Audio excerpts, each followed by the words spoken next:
अकेली कहानी का तीसरा भाग हम देखने जा रहे हैं। नहीं रे राधा, समधियों का मामला ठहरा। 25 बरस हो गए तो भी वे नहीं भूले, और मैं खाली हाथ जाऊं? नहीं नहीं, इससे तो न जाऊं सो ही अच्छा। तो जाओ ही मत, चलो छुट्टी हुई। इतने लोगों में किसे पता लगेगा कि आई या नहीं। राधा ने सारी समस्या का सीधा सा हल बताते हुए कहा। बड़ा बुरा मानेंगे, सारे शहर के लोग जाएंगे और मैं समधिन होकर नहीं जाऊंगी तो यही समझेंगे कि देवर जी मरे तो संबंध भी तोड़ लिया। नहीं नहीं, तू यह अंगूठी बेच ही दे। और उन्होंने आंचल की गांठ खोलकर एक पुराने ज़माने की अंगूठी राधा के हाथ पर रख दी। फिर बड़ी मिन्नत के स्वर में बोली, तू तो बाजार जाती है राधा, इसे बेच देना और जो कुछ ठीक समझे खरीद लेना। बस शोभा रह जावे इतना ख्याल रखना। गली में बुआ ने चूड़ी वाले की आवाज़ सुनी तो एकाएक ही उनकी नज़र अपने हाथ की भद्दी मटमैली चूड़ियों पर जाकर टिकी। कल समधियों के यहाँ जाना है, जेवर नहीं है तो कम से कम 5 की चूड़ी तो अच्छी पहन ले। पर एक अव्यक्त लाज ने उनके कदमों को रोक दिया। कोई देख लेगा तो? लेकिन दूसरे ही क्षण अपनी इस कमजोरी पर विजय पाती सी वे पीछे के दरवाजे पर पहुंच गई और 1 रुपया कलदार खर्च करके लाल हरी चूड़ियों के बंद पहन लिए। पर सारे दिन हाथों की साड़ी के आंचल से ढके ढके फिरी। शाम को राधा भाभी ने बुआ को चांदी की एक सिंदूरदानी, एक साड़ी और एक ब्लाउज का कपड़ा लाकर दे दिया।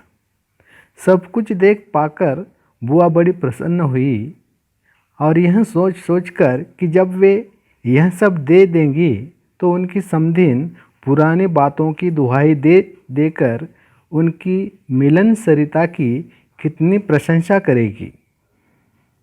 उनका मन पुलकित होने लगा। अंगूठी बेचने का गम भी जाता रहा। पास वाले बनिए के यहाँ से एक आने का पीला रंग लाकर रात में उन्होंने साड़ी रंगी। शादी में सफ़ेद साड़ी पहनकर जाना क्या अच्छा लगेगा? रात में सोई तो मन कल की ओर दौड़ रहा था। दूसरे दिन 9 बजते बजते खाने का काम समाप्त कर डाला। अपनी रंगी हुई साड़ी देखा तो कुछ जंची नहीं। फिर ऊपर राधा के पास पहुंची। क्यों राधा, तू तो रंगी साड़ी पहनती है तो बड़ी आब रखती रहती है, चमक रहती है, इसमें तो चमक आई ही नहीं। तुमने कलब जो नहीं लगाया अम्मा, थोड़ा सा मार दे देती तो अच्छा रहता। अभी ले लो, ठीक हो जाएगी। बुलावा कब का है? अरे नए फैशन वालों की मत पूछो, ऐन मौक़ों पर बुलावा आता है। 5 बजे का मुहूर्त है, दिन में कभी भी आ जाएगा। राधा भाभी मन ही मन मुस्कुरा उठी। बुआ ने साड़ी में मार लगाकर सुखा दिया। फिर एक नई थाली निकाली। अपनी जवानी के दिनों के बिना हुआ क्रोशिये का एक छोटा सा मेजपोश निकाला। थाली में साड़ी, सिंदूरदानी, एक नारियल और थोड़े से बतासे सजाए। फिर जाकर राधा को दिखाया।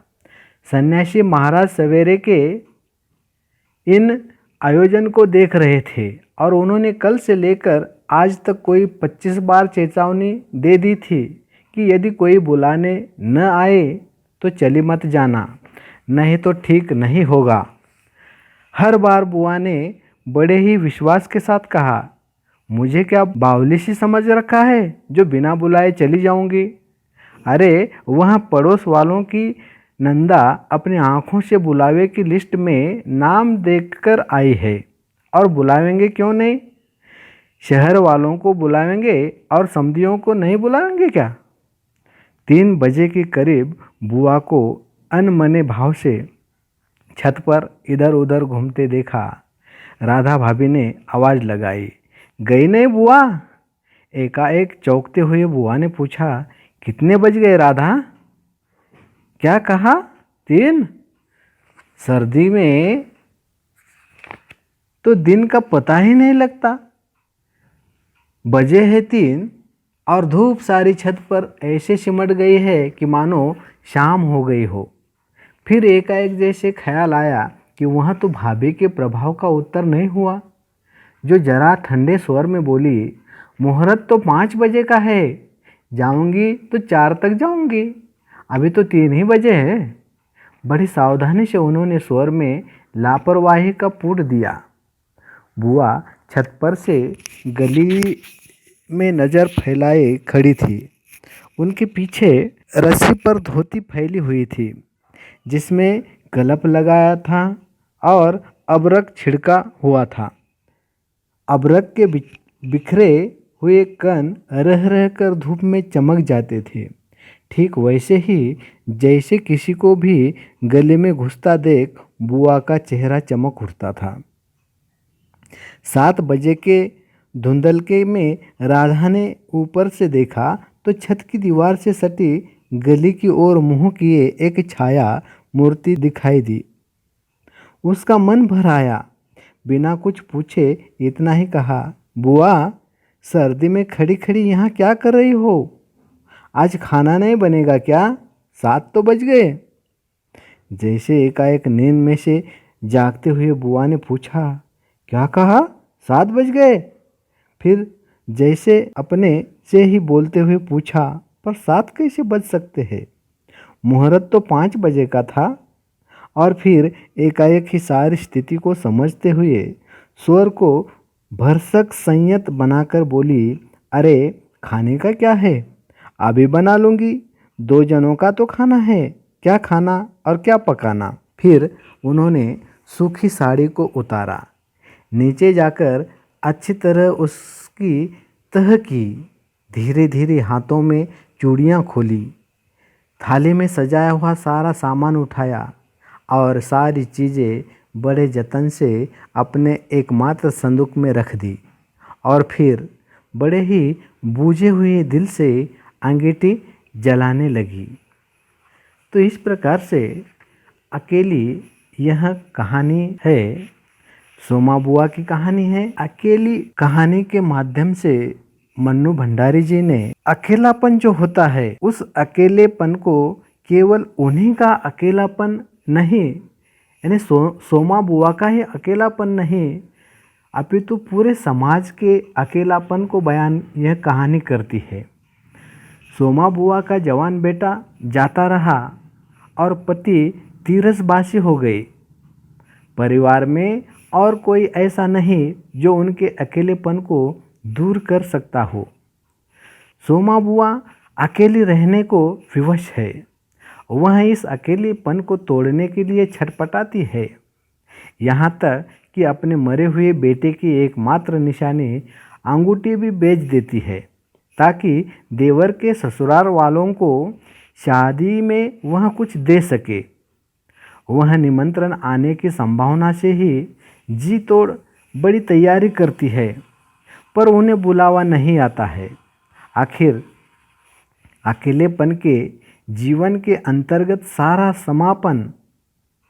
सामान सहेज कर अंगीठी जलाती है। सोमा बुआ एक ऐसी उपेक्षित वृद्धा है जो अकेलेपन से मुक्ति की तलाश में सबके साथ सम्मिलित तो हो जाती है, पर कहीं भी जुड़ नहीं पाती है। पुत्रहीना वृद्धा धनहीन ही नहीं, बल्कि पति के यायावरी जीवन से भी समाज में मान मर्यादा से वंचित रहती है। वह जी तोड़ कोशिश करती है ताकि उसका अकेलापन दूर हो, पर वहाँ अकेलेपन को ढोने के लिए अभिशप्त है। सोमा बुआ की परिस्थितियों से उत्पन्न अकेलेपन को तोड़ने की छटपटाहट पाठक की संवेदना को छू लेती है। उसकी सादगी ही मन मस्तिष्क को झकझोर करती है। इस प्रकार की यह मन्नू भंडारी द्वारा लिखित अकेली कहानी है।